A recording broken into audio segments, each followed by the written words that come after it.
So we're going to do calculations involving buffers. So once you realize you have a buffer, always start with the buffer equation. So the buffer equation is derived from the Ka equation for a weak acid. So it's just rearranged. So it's going to be H plus or HCl plus equals Ka times the acid to base ratio. And when we say acid to base ratio, we mean a conjugate acid or a weak acid conjugate base pair or a weak base conjugate acid pair. We shouldn't have any strong acid or strong base that goes in the ratio, so you wouldn't put the amount of H plus or OH in the ratio. If you have something that's strong, it's going to go through neutralization first. So you use like BCA tables and you compare for limiting excess reactant. But once you have a buffer, you're using this equation because it's an application of weak acid or weak equilibrium, weak base equilibrium. So here we have a buffer mixture. They tell you that there's formic acid and sodium formate. So the formic acid will be the acid and the formate ion will be the base. And so if we want to find the pH, we're going to solve for the hydrogen concentration. They give us the Ka is 1.8 times 10 to the negative fourth. And then we're just setting up an acid-base ratio. So the great thing about this acid to base ratio in these problems is that you can use molarity, like when we use the ice tables, we use molarity, but you also can use moles or even millimoles, as long as it's the same for each.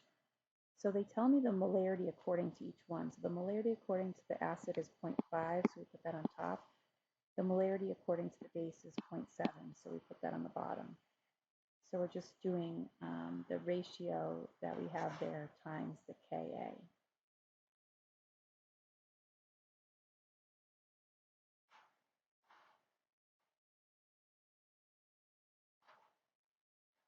So that would give us a hydrogen concentration of 1.29 times 10 to the negative fourth.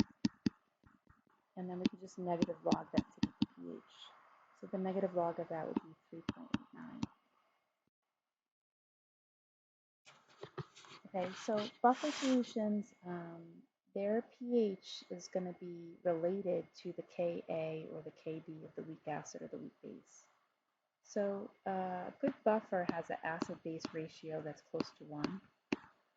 If you think about your blood as a buffer, you want your blood to maintain a certain pH. So if something comes into your blood that's acidic, you want whatever's in your blood to neutralize the acid. But then if something came into your blood that was basic, you would need an acid in the blood buffer mixture to neutralize. And so you want some of each. And the more effective it would be that it has about equal of the amount of acid to base. So that means that your H concentration is going to end up close to your Ka value. So we're going to be talking about picking acids or bases to use for making a buffer. And we're going to relate that idea to the Ka in making our choice.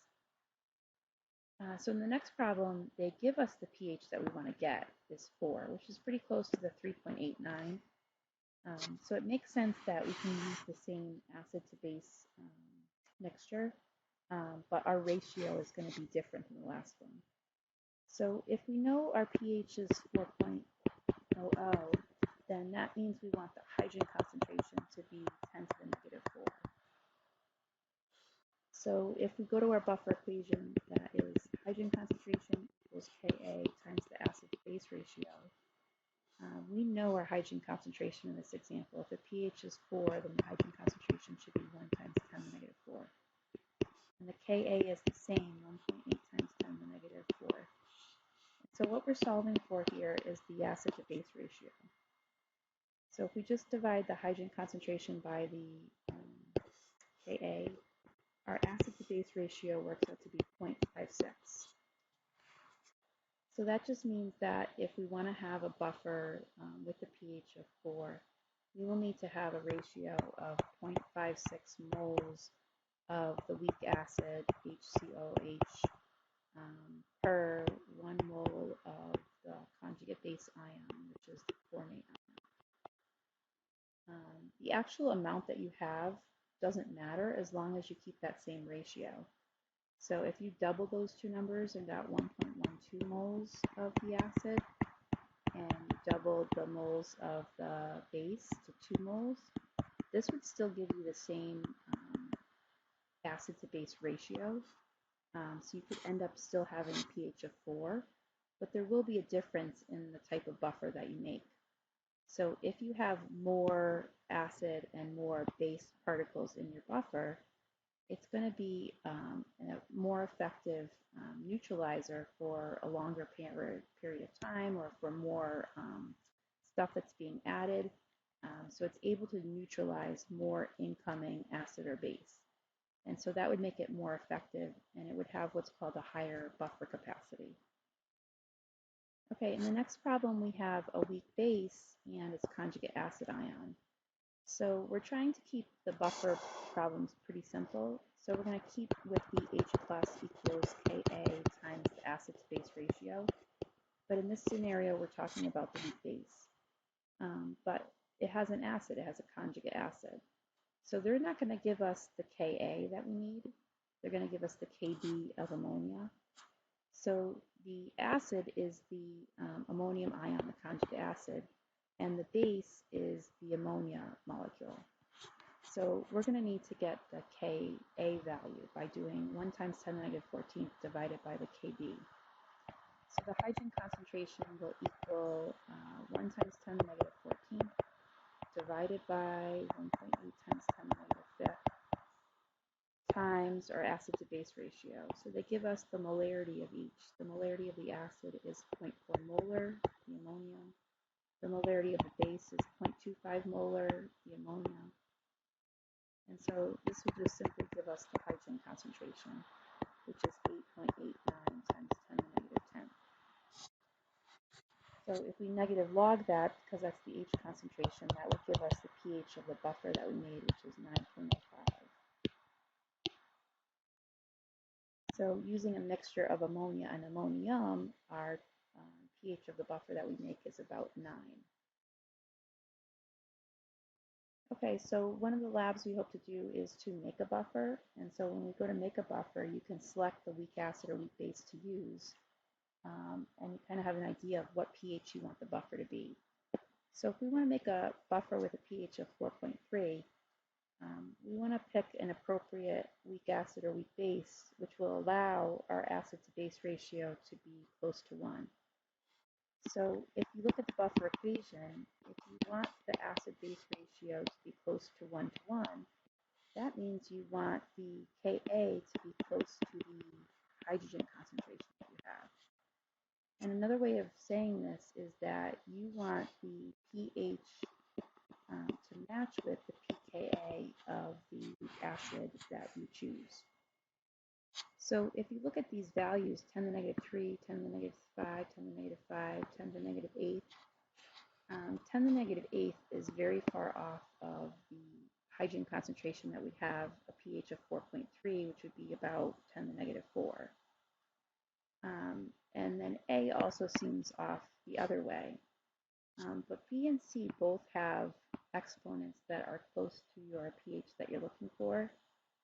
So a quick way to pick this is just to negative log all of the Kas. If you negative log the Kas, you would want to pick the acid that has the pKa closest to your pH that you're trying to get. So the negative log of the first one is 2.87. The second one is 4.89. The third one is 4.19. And the last one is 7.49. So the acid that has the pKa closest to your pH that you're trying to get is the third one, benzoic acid. So it would be best to choose that acid to make your buffer because you'll allow for a acid to base ratio that could be closest to 1. You could probably use B pretty effectively, but A and D are really far off, and your acid to base ratio would be really not close to 1 to 1. So if you think about the buffer equation, the hydrogen concentration equals the Ka times the acid to base ratio. If you want your pH to be 10 to the negative 4.3, then your hydrogen concentration is 10 to the negative 4.3. And the Ka of the benzoic acid that we choose is 10 to the negative 4.19. We should be able to solve for the acid to base ratio. So if we divide the hydrogen concentration by the Ka, we get an acid to base ratio of 0.776.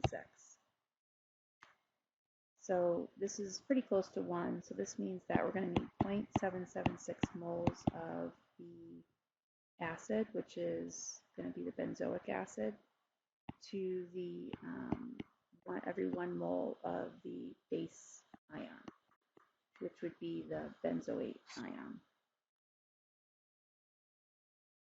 Okay, so moving on, this problem has us go through all the steps that we would need to do to make a buffer. So we'd actually have to measure out an acid or base by looking at the concentration and the volume, and then going and getting a salt, which is a solid, and massing out the right number of grams so that when it dissolves in your acid or base, it will give the right ratio of the moles of your ion to the moles of your weak acid or base. Okay, so we're going to use the weak acid HCN, and we're going to make a buffer. The Ka of HCN is 6.2 times 10 to the negative 10th, which is a really small number, representing that it's a really weak acid. So if you're asked for what is the pH of the best buffer, if we again look at our buffer equation, hydrogen concentration equals Ka times the acid to base ratio. A better buffer would have an acid to base ratio that's close to 1. So that means that our hydrogen concentration will be close to our Ka, or our pH will be close to our Ka.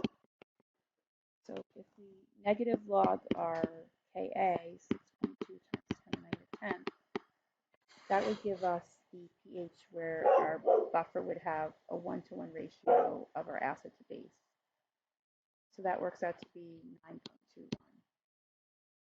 So even though this is a weak acid, we're ending up with a buffer with a pH that's higher than 7. And the reason for that is, don't forget, this is a mixture of both weak acid and conjugate base ions. So because this Ka of this acid is really so small, which makes it weaker, our conjugate base ion is going to be a pretty effective base.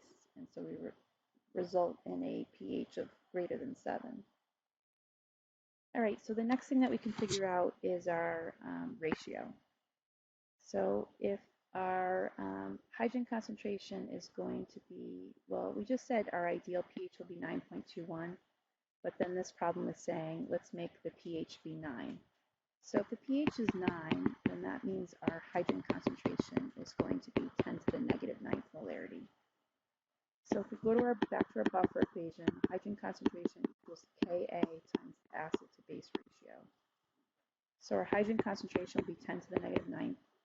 Our Ka that's given to us is 6.2 times 10 to the negative 10.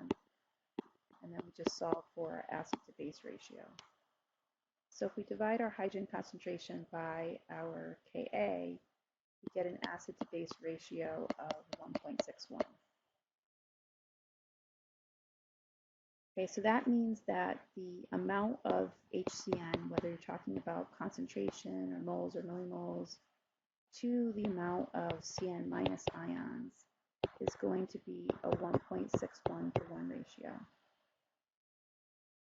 So when we go to make our buffer, we go and get our weak acid, and we get it at a certain concentration. So it might be given to us directly, the concentration we want, or we might have to do a dilution of it. And then we decide on a certain volume that we want to make. So if I take 200 milliliters of the 0.1 molar HCN solution, I'm going to add solid salt KCN to it. But I want to add it so it's in the right ratio.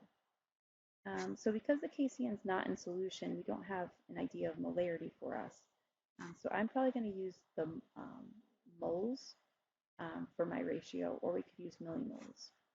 So if I look at the HCN is, I have 200 milliliters and it's 0.1 molar.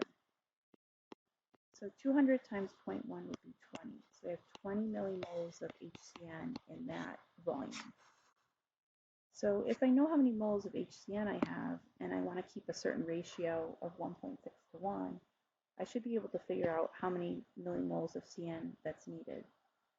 So I'm going to put 20 millimoles for the HCN over X for the CN equal to 1.61 to 1. So solving for X here would give me the millimoles of the CN minus that must be there to keep the right ratio.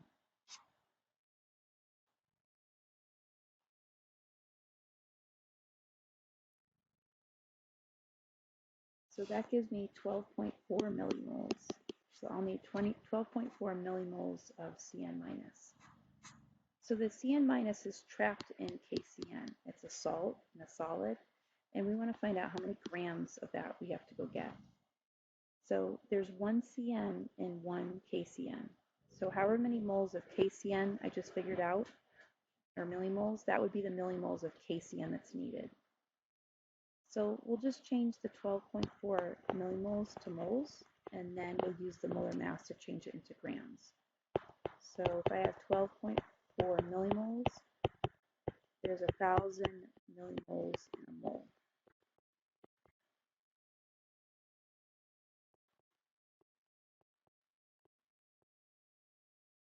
And then I'm going to look up the molar mass of KCN.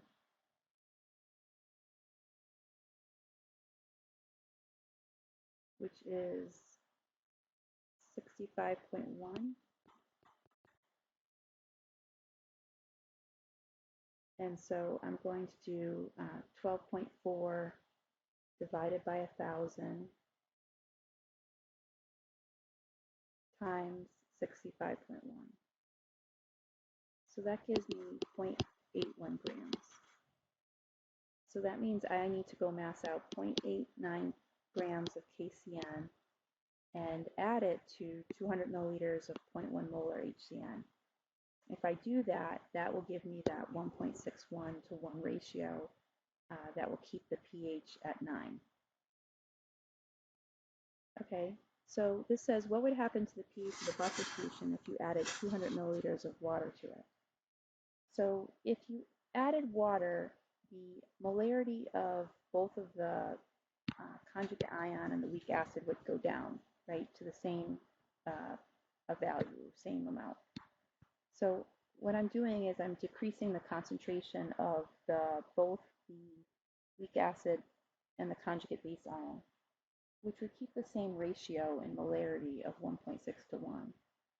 And also, because it doesn't matter if you use moles or millimoles or molarity, if you add water, you're not changing the moles of each one of them. So it's still going to be a 1.6 to 1 to 1 ratio. So adding water will keep the same pH because the acid to base ratio will stay the same. All right, now we're like testing the effect of the buffer solution. So we have the buffer and we're going to add a small amount of H+. So if we add a small amount of a strong acid or a strong base, if the buffer is effective, it should not change its pH. So if we go back and think about what's in the buffer there is HCN and there's CN minus ions floating around. So what we need to understand now is that if we add something strong to this buffer mixture, there's something in the buffer mixture that will neutralize the incoming strong acid. So if I have H plus in the buffer mixture, the CN minus is the conjugate base ion. So the CN minus ions will neutralize the H plus ions that are being added. And that's a neutralization reaction, so it goes completely forward. So it's going to combine to make HCN. So the CN minus turns into HCN, but as long as you still have some of each, it's still a buffer solution. And so your acid to base ratio might be changing slightly, but not significantly enough, which means that your hydrogen concentration is still close to your Ka value if this ratio is not changing much. Now, if I add sodium hydroxide, which is a strong base to the buffer solution, again, there's something in the buffer solution that will neutralize the incoming strong base ions, which are hydroxide ions. So in the buffer mixture, there's HCN as well. HCN is the acid. So if I add strong base, the acid molecules in the buffer mixture will neutralize it. So again, neutralization goes to completion, only a forward arrow. The OH ions will pull away the H ions from HCN to make water, and then CN minus ions will be produced as a result. And again, all that's happening here is we're slightly changing this ratio, but the pH will stay about the same. So for both of these scenarios, as long as you're just adding a little bit of strong acid or strong base, remember that the pH resists change. So it might change slightly, but not a lot. Okay, our last thing that we're going to do here is called buffer capacity. So this came up earlier where you can have different amounts of acid to base. If the ratio is the same, then the pH will be the same. But having more of each one will allow for more neutralization and make it be a buffer for a greater a value of stuff.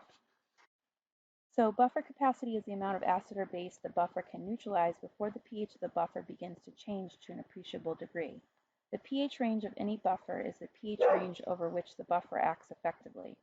Buffers most effectively resist a change in pH in either direction when the concentration of weak acid and conjugate base are about the same. Buffers usually have a usable range defined as pH equals pKa plus or minus 1. So in buffer A, you have 1 molar acetic acid and 1 molar acetate ion. So it's a 1-to-1 ratio for the amount of stuff that you have. In buffer B, you have 0.1 molar and weak acid and 0.1 molar conjugate base ion. So if you have 0.1 molar acid over 0.1 molar base, that's also still a 1-to-1 ratio. So both of these buffers will have the same pH. The pH of buffer A will equal the pH of buffer B. And the reasoning is because they have the same acid to base ratio. Okay, but buffer A's and B's will have a different buffer capacity. So if you have more particles, it's going to be able to neutralize more incoming strong acid or strong base. So the one that has a higher molarity or concentration will have a greater buffer capacity. So buffer A being 1 molar will have a greater buffer capacity than buffer B, which is only 0.1 molar. Okay, that's it for now. Great job listening.